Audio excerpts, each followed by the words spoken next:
میرے بھائیو دوستو بزرگوں، ختم نبوت کی برکت سے تأمرون بالمعروف وتنہون عن المنکر وتؤمنون باللہ، نیکی کا حکم دینا، برائی سے منع کرنا، یہ حضور صلی اللہ علیہ وسلم کی ختم نبوت والی پگڑی کے صدقے سے ملا ہے۔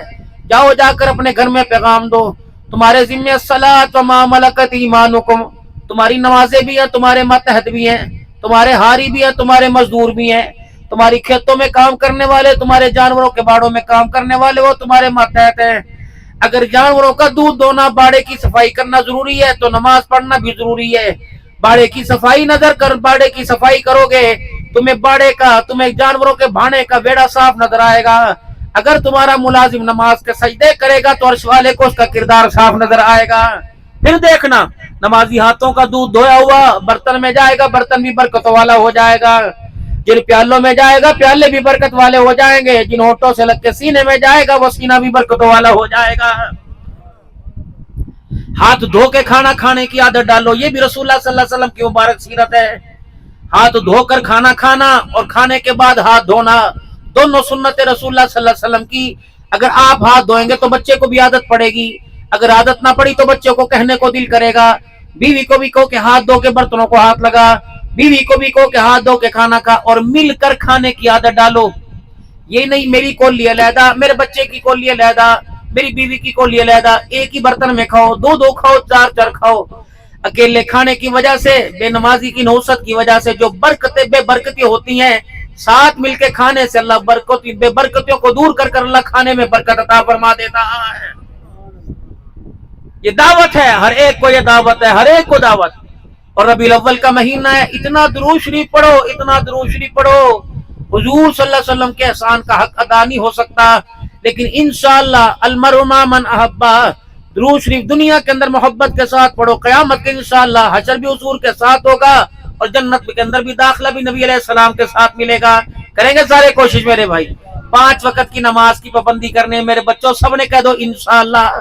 رمضان کے روزے سال میں ایک بار مہمان بن کے آتے ہیں، مہمان نوازی کا حق ادا کرنا ہے کو انشاءاللہ۔ حلال کمائیں گے، حلال گھر میں لائیں گے اور حلال کھائیں گے، خود بھی حضور صلی اللہ علیہ وسلم کے غلام بنیں گے، اپنے بچوں کو بھی نبی علیہ السلام کی غلامی میں لے کے آئیں گے۔ 3 مرتبہ میرے عزیزوں کو یا اللہ میری توبہ، پھر کو یا اللہ میری توبہ، پھر کو یا اللہ میری توبہ۔